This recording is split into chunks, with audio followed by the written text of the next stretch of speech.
Let me pose a question to you, an unsettling, gripping one that might make you pause. What if the thing keeping you from the life you desire isn't the world, but a silent war within yourself? There it is, the hook, the point where the invisible becomes uncomfortably visible.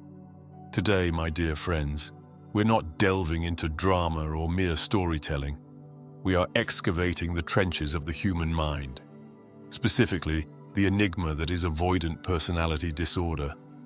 Now don't worry, I shan't throw jargon at you and expect you to decipher its cryptic meanings.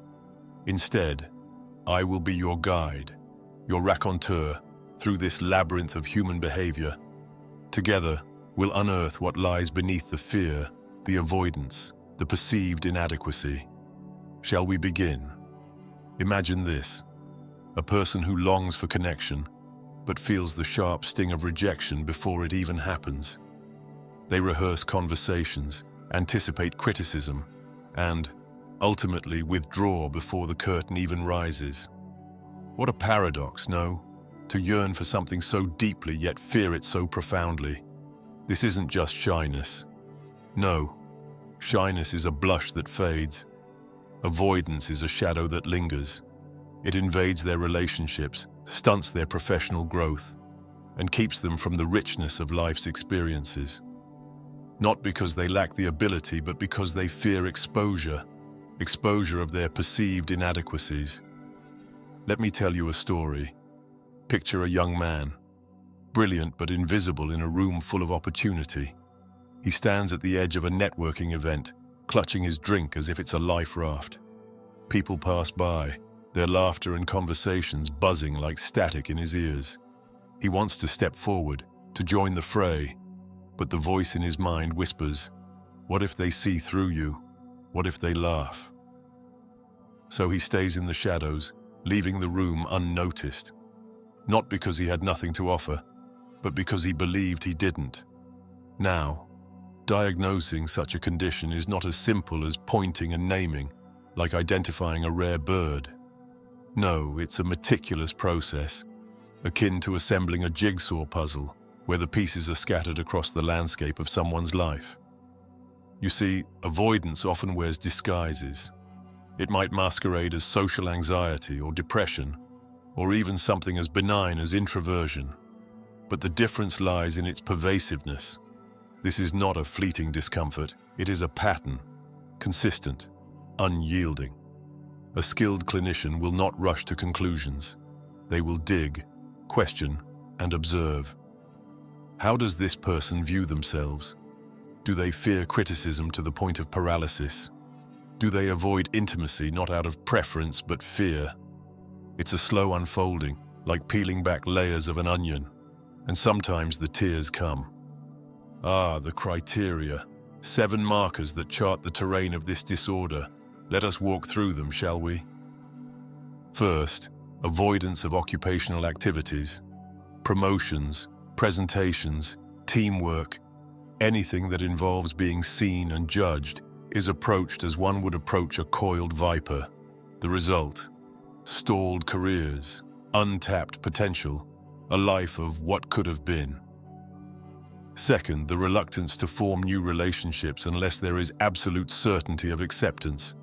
And tell me, dear friends, where in life do we find such guarantees? Nowhere. And so they remain isolated, waiting for a certainty that will never come. Third, restraint in intimacy. They hold back, fearing that their deepest vulnerabilities will be used as weapons against them. This is not aloofness. It is self-preservation born of past wounds. The fourth, preoccupation with criticism. It's a mental loop, a record stuck on the track of, what if they judge me? So they say little, do little, risk nothing. And in doing so, they confirm the very inadequacy they fear. The fifth, inhibition in new relationships. Meeting someone new feels like standing under a spotlight, every flaw magnified. They shrink, downplay their achievements, and diminish themselves before anyone else can. Sixth, a harsh self-assessment. They see themselves as socially inept, less capable, less deserving. It's a distortion, yes, but a deeply ingrained one. And finally, the fear of embarrassment. They will avoid karaoke nights, public speaking, even small risks like trying a new dish in front of others. Why? Because the thought of looking foolish outweighs the potential joy of the experience. But where does this all begin?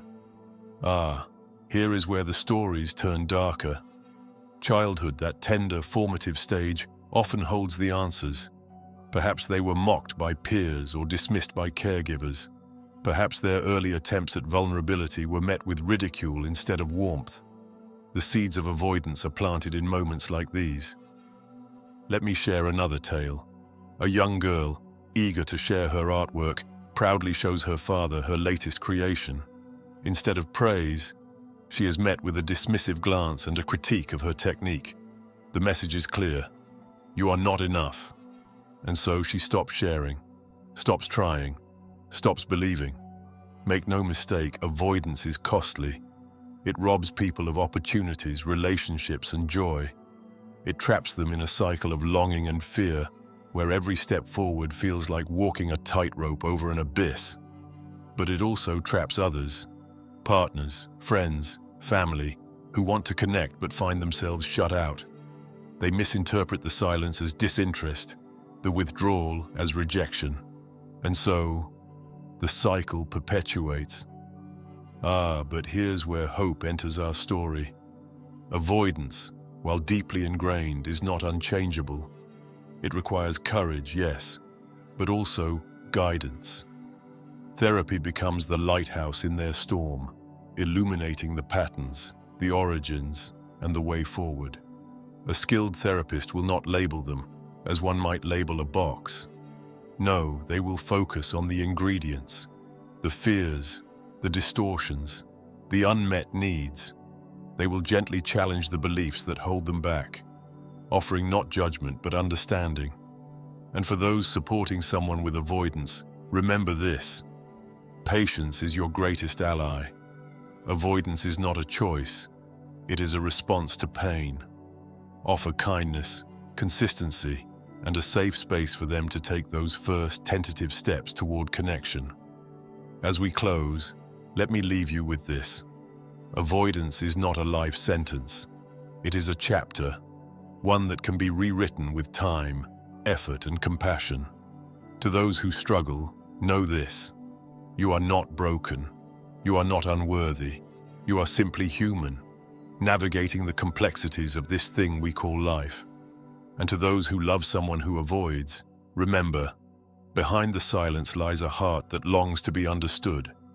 Approach with care, with curiosity, and above all, with love. So, my dear friends, as you go forth, may you be both the lighthouse and the ship, guiding and navigating through the fog of avoidance. And may you always remember, even the tallest walls can crumble with the right touch.